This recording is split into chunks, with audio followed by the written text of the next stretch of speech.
Karnataka media news ನೊಂದವರ ಧ್ವನಿಗಾಗಿ ಭ್ರಷ್ಟಾಚಾರದ ವಿರುದ್ಧವಾಗಿ ಸದಾ ಸಿದ್ಧ 24/7. ನಾನೇ ಕೇಳಿದ್ದು ಸಣ್ಣ ಪುಟ್ಟದಾಗ ಹೇಳ್ಬೇಕಾರ ಕರೆಕ್ಟಾಗಿ ಹೇಳು, ಇಲ್ಲ ನಾನೇ ಕೇಳಿದ್ದು. ಯಾಕಂದ್ರೆ ಅವ್ರಿಗೆ ಆಫೀಸರ್ ಹತ್ರ ಜಗಳ ಆಡ್ತಿದ್ವಿ ಗೊತ್ತಾಯ್ತಲ್ಲ.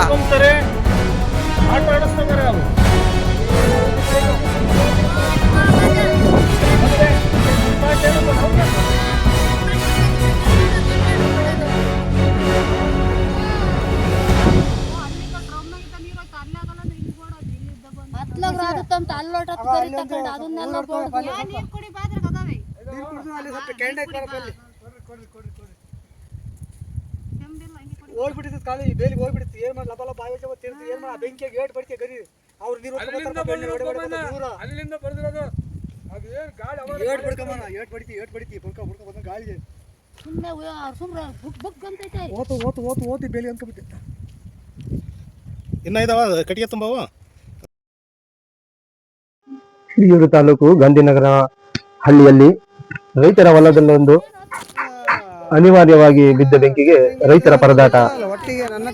ರೈತರು ಬಾವಿಯಿಂದ ನೀರು ತಂದು ಹಾರಿಸಿದ ನಂತರ ಆಗಮಿಸಿದ ಅಗ್ನಿಶಾಮಕ ಸಿಬ್ಬಂದಿಗಳಿಗೆ ಇಡೀ ತಾಲೂಕಿನಾದ್ಯಂತ ಒಂದೇ ವಾಹನ ಕೊಟ್ಟಿರುವುದು ವಿಪರ್ಯಾಸವಾದ ಸಂಗತಿಯಾಗಿದೆ.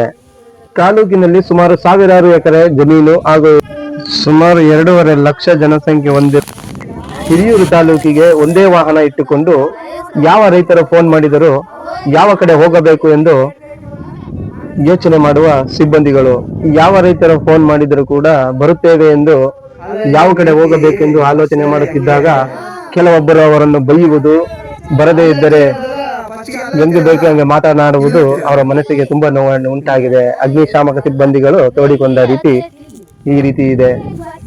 ರೈತರು ಸಿಟ್ಟಿಗಾಗಿ ಹೆಂಗೆ ಬೇಕು ಹಂಗೆ ಮಾತಾಡುತ್ತಾರೆ, ಆದರೆ ಇಲ್ಲಿ ನಮ್ಮ ಪರಿಸ್ಥಿತಿ ಅರ್ಥ ಆಗುವುದಿಲ್ಲ. ಸಚಿವರು ಇಲ್ಲಿನ ವಾಸ್ತು ಅಂಶಕ್ಕೆ ತಕ್ಕಾಗಿ ಸುಮಾರು 4 ರಿಂದ 5 ವಾಹನಗಳೇ ಇರಬೇಕೆ ಹೊರತು ಒಂದೇ ವಾಹನ ಇಟ್ಟುಕೊಂಡು ಹಿಂಸೆ ಕೊಟ್ಟಂತಾಗುತ್ತಿದೆ. ತಾಲೂಕಿನ ರೈತರಿಗೆ ನಾವು ಯಾವ ರೀತಿ ಉತ್ತರ ಕೊಡಬೇಕು ಎಂದು ಹೇಳಿದ್ದ ಅಗ್ನಿಶಾಮಕ ಸಿಬ್ಬಂದಿಗಳು. ಗಾಂಧಿನಗರದ ನಿವಾಸಿಯಾದ ರೈತರು ಓಬಳೇಶ್ವರ ಅವರು ನೀಡಿದ ಮಾಹಿತಿಯೊಂದಿಗೆ ನೇರ ಸಂಪರ್ಕದಲ್ಲಿ ಹೋಗಿ ನೋಡಿದಾಗ ಕಂಡು ಬಂದ ದೃಶ್ಯವಿದು.